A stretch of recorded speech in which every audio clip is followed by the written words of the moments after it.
Hi, my dear lovely friends. A very, very warm welcome to this very short session regarding what has to be done and what not has to be done on the exam day.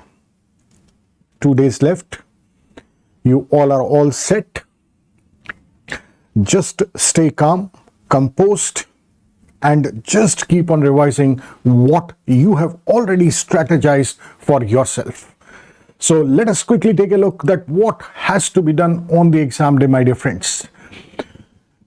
We all know that the exam is going to start at 9 o'clock in the morning. The paper 1, 9 to 11:30.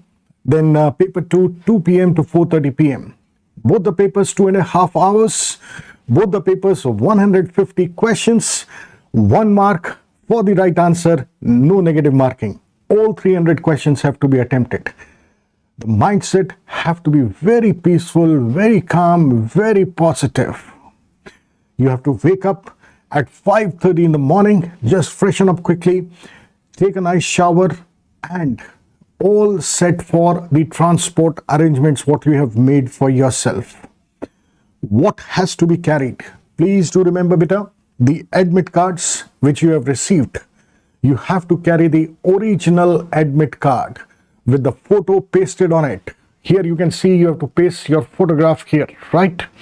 And then looking at the important instructions, what are there on the admit cards, you have to carry the original ID proof, which preferably you have uploaded while filling the application form. It may be your passport, maybe your Aadhaar card, or maybe any other valid ID proof. Remember, original ID proof, right? Original admit card with the photo pasted on it, preferably colored one. Number 2, original ID card. And if any individual has received any information to carry any supportive document for authentication through email by NBE, please do carry that particular document as well. Okay? What you don't have to carry at all, no metallic object should be there, beta. Please remember, no belts for females, no nose pin or maybe any necklaces or anything, no wallets, no wristwatch, no wristband, nothing has to be carried, beta. No COVID test is required for this upcoming FMG exam. No RT-PCR, no RAT test is needed. The only thing needed, beta, there is a declaration in the admit card at the bottom. You have to just fill in that declaration in the admit card, and you have to show that declaration to the person asking at the examination center. Now, once you have come out of your houses to go to the examination hall, please remember that you have to reach to the examination hall by 7:30, 7:45 or maybe 7:55 a.m. Or if any one of you have received any specific information from NB through email or SMS, maybe even night before the exam, maybe due to social distancing and all those things, just check that. However, if you are able to reach to the examination hall by 7:30, 7:45, that is comfortable. Go inside the examination center, use the washroom, and try to be seated at your seats by 8:45 and follow the instructions issued to you by the invigilator. Please note, do not reach later than 8:30 a.m. to exam center, as you will not be allowed to give the exam under any circumstances if you reach even 1 second later than 8:30 a.m. in the morning. Do not forget to carry the essentials. Do not get panicked or get anxious at any given point of time. Try to stay as calm as possible and go hunt your dream on the examination day. MIST team is entirely confident. Your faculties, the administrative team, everybody is very much confident that you have really worked very, very hard and you are all set. You are all trained how to approach the exam. So my dear friends, in the exam, 9 o'clock in the morning, you have to be calm and peaceful. Be careful about the words like true, not true, incorrect, correct, accept, false. Be careful about those. Different type of questions. You know the art of solving questions like anything. Simple single liner questions. Avoid silly mistakes. Conceptual long questions. Read the last line of the question first, then look at the 4 options, and then look at the stem of the question. For image-based question, look at the image first, then the 4 options, the last line of the question, then the stem of the question. Unknown questions, look at the options and try by exclusion method, try by ruling out the options and mark the correct answer. Please remember, especially in those lengthy questions, time management is going to be very crucial. Do not spend too much of time on one question. Avoid changing the already marked correct answer. Do not overthink. Do not leave just 10 minutes to attempt the last 20 questions.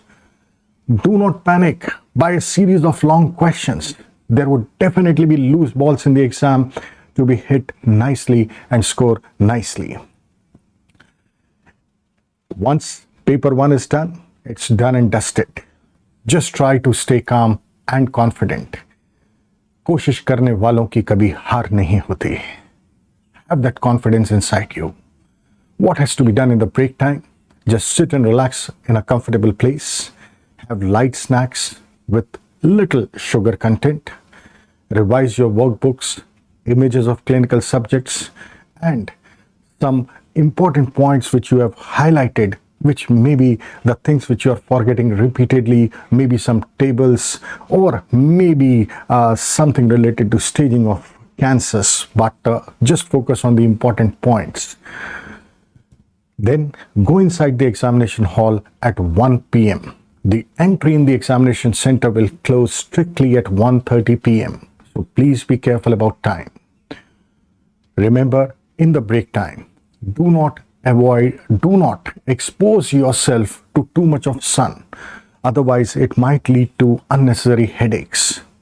If at all there is any headache or something, please do carry some analgesics, some antiemetics with you, some antacids with you, so that if there is anything which comes across in the break time before paper 2, you can just take the tablet and you can just relax and just give your paper 2 nicely. Do not take too much of sugary foods. Do not take too much of spicy food in the break time, as they may make you uncomfortable. Please mind it, beta. Do not discuss paper 1 in the break time with anyone. Do not feel elated if paper 1 was easy, and do not feel depressed if paper 1 was difficult, because we still have got 50% of our exam to come.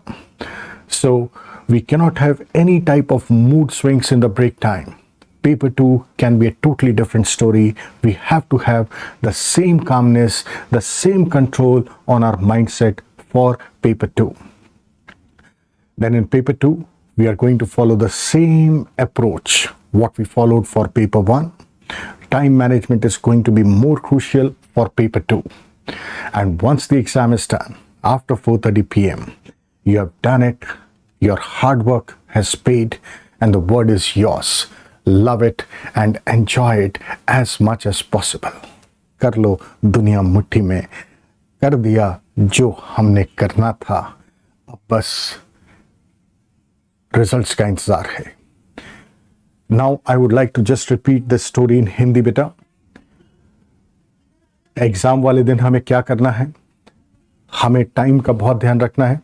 सुबह 5:30 बजे उठना है बेटा. अच्छे से freshen up होना है, एक बढ़िया सा शावर लेना है, और जो चीज़ें नहीं भूलना है, हमें बिल्कुल जो लेके जाना है, ओरिजिनल एडमिट कार्ड लेके जाना है बेटा, जिसमें फ़ोटो को पेस्टेड होना चाहिए. ये जो जगह दी हुई है बेटा एडमिट कार्ड में आपके, यहाँ पे आपको फ़ोटो पेस्ट करके लेके जाना है. जो ओरिजिनल आईडी प्रूफ है, चाहे वो पासपोर्ट है, चाहे वो आधार कार्ड है, वो वैलिड होना चाहिए.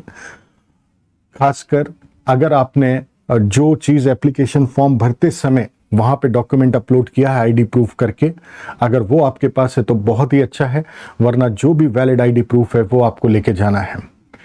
जो नहीं लेके जाना है बेटा, कोई भी मेटलिक ऑब्जेक्ट, चाहे वो बेल्ट हो, चाहे वॉलेट हो, चाहे रिस्ट वॉच हो, चाहे कोई रिस्ट बैंड हो, और गर्ल्स के लिए खास तौर से बेटा कोई भी नोज पिन या कोई नेकलेस या कोई बिछिया इस तरह की चीज़ें नहीं लेके जानी बेटा, एग्ज़ाम में नहीं अलाउ करेंगे। और उस समय जब वो चीज़ें आपसे लेंगे तो एक पैनिक क्रिएट हो सकता है कि अब मैं इन चीज़ों को कहाँ पे रखूँ, तो इन चीज़ों को हम घर से ही नहीं लेके जाएंगे। किसी कोविड टेस्ट की ज़रूरत नहीं मांगी गई है, कोई आरटीपीसीआर, कोई रैट टेस्ट की ज़रूरत नहीं है। लेकिन बेटा जो एडमिट कार्ड है उसी में नीचे एक सेल्फ डिक्लेरेशन का कॉलम है, वो आपको भरना है। और जब आपसे वो कोई मांगेगा एग्ज़ाम सेंटर पे तो आपको वो सेल्फ डिक्लेरेशन एडमिट कार्ड पे जो है वो उनको दिखा देना है। कोशिश करिएगा बेटा कि जो भी ट्रांसपोर्ट आपने चूज़ किया है एग्ज़ाम हॉल जाने के लिए वो एक दिन पहले सारी चीज़ें सिक्योर्ड हैं, जिससे सुबह सुबह उठ के कोई पैनिक हम अपने आप के अंदर क्रिएट नहीं करेंगे। हम उस ट्रांसपोर्ट के ज़रिए अपने एग्जामिनेशन हॉल तक पहुंचेंगे। सुबह 7:30 बजे या 7:45 बजे तक कोशिश करेंगे या 7:50 तक कि हम एग्ज़ाम सेंटर पे पहुंच जाएं। जो चीज़ें मैंडेटरी हैं वो हमारे पास हैं, जैसे एडमिट कार्ड और original ID proof. Exam centre के अंदर जाने के बाद बेटा अगर वॉशरूम का इस्तेमाल करना है तो कर लीजिएगा और 8:45 बजे तक अपनी सीट पर बैठ जाइएगा और जो आपके एग्ज़ाम हॉल में इन्विजिलेटर हैं उनके इंस्ट्रक्शंस को फॉलो करिएगा। ध्यान रखिएगा बेटा 8:30 बजे सुबह इसके बाद एंट्री बिल्कुल भी अलाउड नहीं है किसी भी हालात में। तो इसलिए हम 8:30 बजे का टारगेट बिल्कुल नहीं लेंगे, हम 7:45 बजे एग्ज़ाम हॉल पहुंचने का टारगेट लेंगे। 8:30 बजे के बाद अगर आप 1 सेकंड भी लेट होते हैं तो फिर कोई आपको एग्ज़ाम सेंटर के अंदर अलाउ नहीं करेगा। तो इस बात का विशेष ध्यान रखेंगे। जो भी एसेंशियल्स हमने जिक्र किए हैं वो हम कैरी करके लेके जाएंगे। कोई पैनिक या कोई एंजाइटी अपने अंदर नहीं लेके आएंगे। एक बार जब हमारा एग्ज़ाम शुरू होगा तो जो हमने अपनी ट्रेनिंग की है, जो हमने इन पिछले 4-6 महीनों में सीखा है, उस सारी नॉलेज का इस्तेमाल हम करने वाले हैं। ये सिर्फ हमारी एकेडमिक नॉलेज नहीं है बेटा, हमने अपने आप के ऊपर जो कंट्रोल सीखा है, कैसे अपने आप को पॉजिटिव रखना सीखा है, कैसे अपने आप को काम रखना सीखा है, ये सारी चीज़ें एग्ज़ाम वाले दिन हमें काम देंगी। अलग अलग तरह के क्वेश्चंस हैं, उनके लिए अलग अलग तरह की अप्रोच है। जैसे सिंगल लाइनर जो क्वेश्चंस हैं उनमें सिली मिस्टेक्स का बहुत ध्यान रखेंगे। जो कॉन्सेप्ट वाले लंबे लंबे क्वेश्चन है बेटा उसमें लास्ट लाइन जो क्वेश्चन की है वो पहले पढ़ी जाएगी। उसके बाद हम उन 4 ऑप्शंस को देखेंगे जिससे हमारा फोकस सिर्फ उन 4 चीज़ों पे जाए और उसके बाद हम क्वेश्चन के स्टेम को देखेंगे। जो इमेज बेस्ड क्वेश्चंस हैं उसमें पहले इमेज को देखेंगे, फिर 4 ऑप्शंस को देखेंगे, फिर जो क्वेश्चन की लास्ट लाइन है उसको देखेंगे और फिर स्टेम को देखेंगे। और कुछ क्वेश्चंस ऐसे हो सकते हैं जो हमने कभी सुने ना हो, कभी देखे भी ना हो। ऐसे क्वेश्चंस में एक बार स्क्रीन करने के लिए हम 4 ऑप्शंस को देख लेंगे और 4 ऑप्शंस में अगर हमें कोई एक ऐसा ऑप्शन नज़र आता है जो बाकी 3 से कुछ अलग दिखाई देता है तो इसका मतलब वही उसका आंसर होना चाहिए। हालांकि समय का बहुत ध्यान रखना है, हमें बहुत ज़्यादा समय ऐसे क्वेश्चनों पे वेस्ट नहीं करना है। समय हमारे लिए बहुत क्रूशियल हो सकता है, खासकर अगर मान लीजिए 1% की लेंदी पेपर आता है। बहुत ज़्यादा समय एक क्वेश्चन पे नहीं लगाएंगे। ऐसा नहीं करना है कि लास्ट में हमारे पास सिर्फ 10 मिनट बचे हैं और 20 क्वेश्चन सॉल्व करने के लिए बचे हैं। तो टाइम मैनेजमेंट को हम बिल्कुल टाइम टू टाइम देखते हुए चलेंगे। जो क्वेश्चन हमने ऑलरेडी सही आंसर पहले मार्क किया हुआ है, बार बार सोचने पर उसका आंसर हम बार बार नहीं बदलेंगे। जो पहली बार दिमाग में आया जनरली वही करेक्ट आंसर होता है। अगर किसी कारण से बहुत सारे टफ क्वेश्चंस एक साथ आ जाते हैं, घबराना नहीं है, अपनी हिम्मत रखनी है, अपना हौसला रखना है, अपने जज्बे को मेंटेन करके रखना है कि चाहे कुछ भी हो जाए मुझे लड़ना है, लड़ना है, लड़ना है। और उस ताकत को अपने साथ रखते हुए आगे बढ़ते जाएंगे। 11:30 बजे जब ब्रेक होगा बेटा, हम जानते हैं कि कोशिश करने वालों की कभी हार नहीं होती। हमने अपनी तरफ से जो बेस्ट देना था हमने दिया है और अभी सिर्फ आधी जंग पूरी हुई है, आधी जंग अभी और बाकी है। तो हमें अपनी तैयारी उस आधी जंग के लिए बरकरार रखनी है। अपने दिमाग को उतना ही शांत रखना है, उतना ही ठंडा रखना है। इसलिए किसी कूल जगह पे हम रिलैक्स करेंगे, कंफर्टेबल जगह पे, लाइट स्नैक्स लेंगे, बहुत ज़्यादा शुगर ना हो, बहुत ज़्यादा मसाले ना हो, मिर्ची ना हो। जो ब्रेक टाइम में हमारे पास वर्कबुक क्लिनिकल सब्जेक्ट से रिलेटेड हैं या जो हमने कुछ इंपॉर्टेंट पॉइंट्स मार्क किए हैं, चाहे वो कुछ टेबल्स हों या कुछ ऐसी चीज़ें हों जो हम बार बार भूलते हैं, उन चीज़ों को हैंडी हम अपने साथ लेके जाएंगे सुबह, जिससे ब्रेक टाइम में हम उनको देख सकें, कुछ इमेजेस को देख सकें, और फिर 1 बजे दोपहर को हम वापस एग्जामिनेशन हॉल में जाएंगे। ध्यान रखेंगे कि हम बहुत ज़्यादा गर्मी में, धूप में ना रहें, क्योंकि उससे अनवांटेड हेडेक हो सकता है। और इन चीज़ों के लिए बेटा कुछ दवाइयाँ अपने साथ ज़रूर कैरी करके रखिएगा। दर्द की दवाई, खासकर सिर दर्द की दवाई, उल्टी की दवाई और एसिडिटी की दवाई, क्योंकि इन दवाइयों की हमें ज़रूरत पड़ सकती है। खाने का हमें विशेष ध्यान रखना है। ब्रेक में बहुत ज़्यादा नहीं खाना है, बहुत चीनी नहीं खानी है, बहुत मसाले नहीं खाने हैं। पेपर 1 के बारे में हम किसी से कोई डिस्कशन नहीं करेंगे, क्योंकि हमारी अभी सिर्फ आधी जंग पूरी हुई है, आधी अभी बाकी है।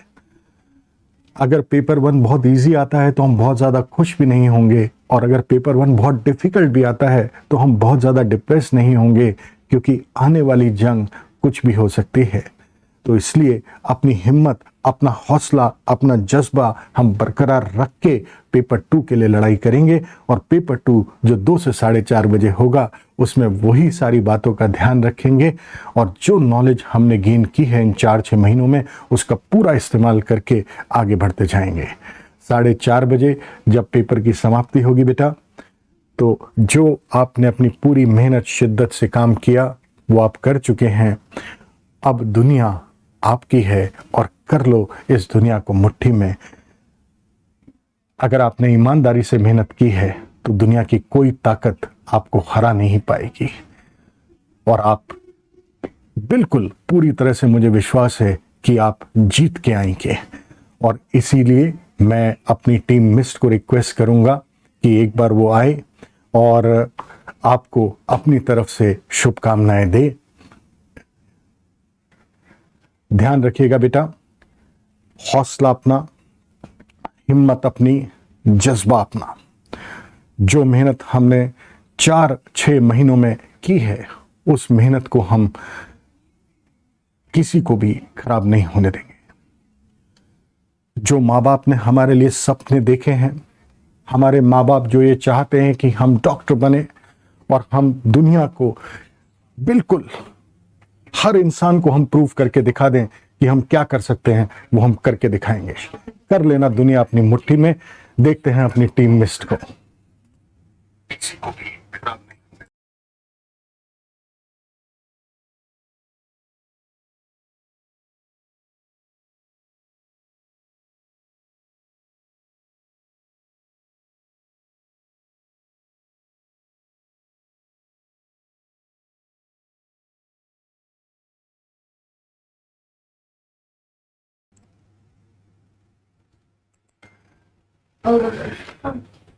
ऑल द बेस्ट बेटा from the entire team mist. सब लोग आपके लिए दुआएं कर रहे हैं, सब लोग आपके लिए प्रेयर्स कर रहे हैं, और हिम्मत रखिए, हौसला रखिए। हम सब, पूरी की पूरी मिस्ट की टीम आप सब के साथ है, और हम यही उम्मीद करते हैं कि आप सब इस एग्जाम में, इस जंग में जीत के आएंगे और अपनी जीत का परचम लहराएंगे, और अपने माँ बाप की आंखों में वही खुशी के आंसू देखेंगे। God bless you all, wish you all the best.